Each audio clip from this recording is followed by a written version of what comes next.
எல்லோருக்கும் அன்பான வணக்கம். இது ஹாப்பி லைஃப் தனம். நான் உங்கள் தனம். இந்த வீடியோவை பார்க்குற எல்லா பெண்களுக்கும் சீக்கிரமே தாய்மை பாக்கியம் கிடைக்கணும்னு நான் இறைவனை மனதார பிரார்த்திக்கிறேன். வாங்க இன்னைக்கு வீடியோக்குள்ளே போகலாம். பீரியட் ஆகிறதுக்கு ஒரு 6 அல்லது 5 டேஸ்க்கு முன்னாடி ஒரு சில அறிகுறிகள் தெரியும்.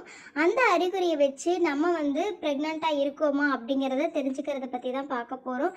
பொதுவாகவே ப்ரெக்னென்சின்னு பார்த்தீங்க அப்படின்னா சிம்டம்ஸ் எப்போலேருந்து தெரிய ஆரம்பிக்கும் அப்படின்னா நமக்கு பீரியட் ஆகி ஒரு 25 நாட்களுக்கு பிறகு ஒரு சில சிம்டம்ஸ் தெரிய ஆரம்பிக்கும். எல்லாத்துக்குமே தெரியுமா அப்படின்ட்டு கேட்டால் அந்த மாதிரிலாம் கிடையாது. நிறைய பேர்த்துக்கு லேட்டாக தான் சிம்டம்ஸ் தெரியும். அதை கரெக்டாக ஓவலேஷன் கரெக்டாக தெரிஞ்சு இம்ப்ளிமெண்டேஷன் கரெக்டாக தெரிஞ்சிருக்கிறவங்க அதை நோட் பண்ணிங்க அப்படின்னா சிம்டம்ஸை வச்சு நம்ம கண்டுபிடிச்சிக்கலாம். அதை பற்றி தான் நம்ம இன்றைக்கி பார்க்க போகிறோம். ப்ரெக்னென்சிக்கு ட்ரை பண்ணுற எல்லாத்துக்குமே தெரியும் ஓவலேஷன் அப்படின்னா என்னன்ட்டு.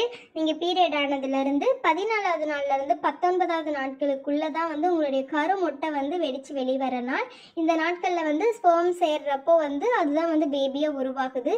இது நடந்து 6லேருந்து 12 நாட்களுக்குள்ளே ஒரு சில அறிகுறிகள் தெரிய ஆரம்பிச்சிருக்கும் உங்களுடைய கரு உருவாகும் போது. இப்போ நீங்கள் இப்போ 1ஆம் தேதி பீரியடாக இருக்கீங்க, திரும்பவும் அடுத்த 1ஆம் தேதி உங்களுக்கு வரப்போகுது. வர்றதுக்கு ஒரு 6 நாட்களுக்கு முன்னாடி ஒரு சில அறிகுறிகள் தெரியும். ஃபர்ஸ்ட் பிரெஸ்ட் சேஞ்சஸ் இருக்கும், மார்பகங்களில் வலி இருக்கும், வீக்கம் இருக்கிற மாதிரி இருக்கும், டயர்டாக இருக்கும், இது எல்லாமே மூச்சுடுறதுக்கு சிரமமாக இருக்கும். இதெல்லாம் இருக்கிறப்போ உங்களுக்கு அது ப்ரெக்னன்சியாக பீரியடா அப்படிங்கிற சந்தேகம் இருக்கும். இது என்ன காரணம் அப்படின்னா நீங்கள் ஓவலேஷன் முடிஞ்சதுலேருந்து இந்த மாதிரி பெயின் இருந்துக்கிட்டே இருந்துச்சு அப்படின்னா ஒரு 6-7 நாட்களுக்கு முன்னாடி, நான் சொல்கிறேன் பீரியட் ஆகிறதுக்கு 6-7 நாட்களுக்கு முன்னாடியிலேருந்தே இந்த பெயினெல்லாம் இருந்துக்கிட்டே இருந்துச்சு அப்படின்னா நீங்கள் ப்ரெக்னென்சிக்கு தான் வாய்ப்பு அதிகம். சப்போஸ் பீரியட் டேட்டுக்கு முன்னாடி அடுத்த 1ஆம் தேதிக்கு முன்னாடி ஒரு 29ஆம் தேதி 30ஆம் தேதி இந்த மாதிரி அப்போ மட்டும் இந்த மாதிரி பிரெஸ்ட் சேஞ்சஸ் இருந்துச்சு அப்படின்னா அது பீரியடுக்கான ஒரு சிம்டம்ஸ். அடுத்து பார்த்தீங்க அப்படின்னா ஸ்பாட்டிங்கும் அதே போல தான். ஸ்பாட்டிங் இருக்கும் இந்த சமயத்தில். நீங்கள் பீரியடே ஆகலை, நான் பீரியடுன்னு நினச்சிக்கிட்டேன் சிஸ்டர் அப்படின்னு சொல்லி நிறைய பேர் சொல்கிறாங்க.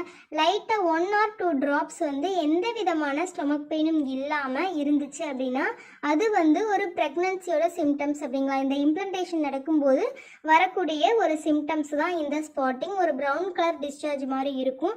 நீங்கள் பீரியட் அப்படின்னு நினச்சிட்டு கன்ஃபியூஸ் ஆக தேவையில்லை, அது ஜஸ்ட் ஒரு ஸ்பாட்டிங் தான், பயப்பட தேவையில்லை. அடுத்து பார்த்தீங்க அப்படின்னா இடுப்பு வலி, முதுகு வலி, கால் வலி இது எல்லாமே காமனாக வரக்கூடியது தான். இதுவும் பார்த்தீங்க அப்படின்னா பீரியட் ஆகிறதுக்கு ஒரு 6 நாட்களுக்கு முன்னாடி 5 நாட்களுக்கு முன்னாடியே இருந்துச்சு அப்படின்னா கற்ப அறிகுறியோட சம்மந்தப்பட்டது தான். இருந்தாலும் இதை வச்சு கரெக்டாக நம்மளால ப்ரிடிக்ட் பண்ண முடியாது. ப்ரெக்னன்சி ஆகிறதுக்கு பீரியட் தள்ளி போகிறது மட்டும்தான் மெயின் ரீசன்.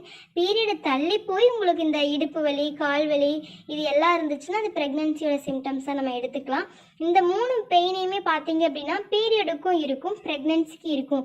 எனக்கு 2 நாளைக்கு முன்னாடி தான் இந்த இடுப்பு வலி இருக்குது அப்படின்னா ஒரு சிலருக்கு ஒரு வாரத்துக்கு முன்னாடியிலேருந்தே இருக்கும். ஸோ இதை 3 வச்சு எனக்கு இதெல்லாம் இருக்குது, நான் பீரியட் ஆயிடும்னா ப்ரெக்னன்சி அப்படின்னா 50% தான் எடுத்துக்க முடியும். அவ்வளோதான் நம்மளால் ப்ரெடிக்ட் பண்ண முடியும். உங்களுக்கு ரெகுலராக எப்படி இருக்குது அப்படிங்கிறது உங்கள் உடம்புக்கு எப்படி இருக்குதோ அதை பொறுத்து தான் நம்மளால் தெரிஞ்சுக்க முடியும். முக்கியமான வாமிட் சென்சேஷன் நிறைய பேர்த்துக்கு, மோஸ்ட்லி நிறைய பேர்த்துக்கு இருக்குது. இந்த அறிகுறி தெரிஞ்சது அப்படின்னா ஓரளவுக்கு 80% நம்மளால் ப்ரெக்னெண்ட்டாக இருக்கும் அப்படிங்கிறது தெரிஞ்சுக்க முடியும். ப்ரஷ் பண்ணுறப்பவே ஓமாறிக்கிட்டு வர்றது, எது சாப்பிட்டாலும் அந்த ஸ்மெல் பிடிக்காம போகிறது, இது எல்லாமே நம்ம உடம்புல ஏற்படக்கூடிய ஒரு ஹார்மோன்ஸ் சேஞ்சஸ்னால தான் இருக்குது. ஸோ இது ஒரு முக்கியமான அறிகுறி. பீரியட் ஆகிறதுக்கு 6 நாட்களுக்கு முன்னாடி வாமிட் சென்சேஷன் இருந்துச்சு அப்படின்னா நீங்கள் ப்ரெக்னென்ட் ஆகிறதுக்கான வாய்ப்புகள் அதிகமாக இருக்குது.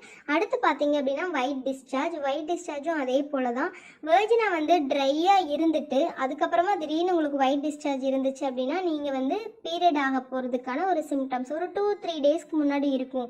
இல்லாமல் உங்களுக்கு ஓவலேஷனில் இருந்தே வெர்ஜினா அதுலேருந்து ஒரு விதமான டிஸ்சார்ஜ் இருந்துக்கிட்டே இருந்துச்சு அப்படின்னா லிக்யூடாகவோ வாட்டரியாகவோ எக்காகவோ அந்த மாதிரி இருந்துக்கிட்டே இருந்துச்சு அப்படின்னா அது ப்ரெக்னன்சியோட அறிகுறியாக நம்ம எடுத்துக்கலாம். அதுக்கப்புறம் பார்த்தீங்கன்னா ஸ்டொமக் பெயின் ஒரு மெயினான ஒரு ப்ரெக்னன்சி சிம்டம் தான். லெஃப்ட் சைட் ஆகட்டும் ரைட் சைட் ஆகட்டும் ஓவலேஷன் டைமில் இருக்கும். ஓவரிலிருந்து உங்களுக்கு கருமுட்டை வெளிவரப்போ ஒன்று லெஃப்ட் சைட் பெயின் இருக்கும், இல்லைன்னா ரைட் சைடு பெயின் இருக்கும். உங்களுக்கு இம்ப்ளான்டேஷன் நடக்கிற சமயத்தில் லைட்டாக அடி வயிற்றுல பெயின் இருக்கும், இடுப்பில் பெயின் இருக்கும், லைட்டாக தான் அதுவும் இருக்கும். இதுதான் பார்த்தீங்க அப்படின்னா மோஸ்ட்டாக எல்லாத்துக்கும் வரக்கூடிய ப்ரெக்னன்சி சிம்டம்ஸ். எல்லாத்துக்குமே வரணும் அப்படிங்கிறது கிடையாது. ஒரு சிலருக்கு சிம்டம்ஸ் இல்லாமலேயும் இருக்கலாம். உங்களுக்கு ஓரளவுக்கு புரிஞ்சிருக்கும் அப்படின்னு நினைக்கிறேன். ஏதாச்சும் டவுட் இருந்துச்சு அப்படின்னா கமெண்ட் பாக்ஸில் கமெண்ட் பண்ணுங்கள். முடிஞ்ச அளவுக்கு வந்து ரிப்ளை கொடுத்துட்டு தான் இருக்கும். இந்த வீடியோ உங்களுக்கு யூஸ்ஃபுல்லாக இருக்கும் அப்படின்னு நினைக்கிறேன். நம்ம சேனலை சப்ஸ்கிரைப் பண்ணாமல் இருந்தால் ப்ளீஸ் சப்ஸ்கிரைப் பண்ணி சப்போர்ட் பண்ணுங்கள். Thank you so much. Thank you for வாட்சிங்.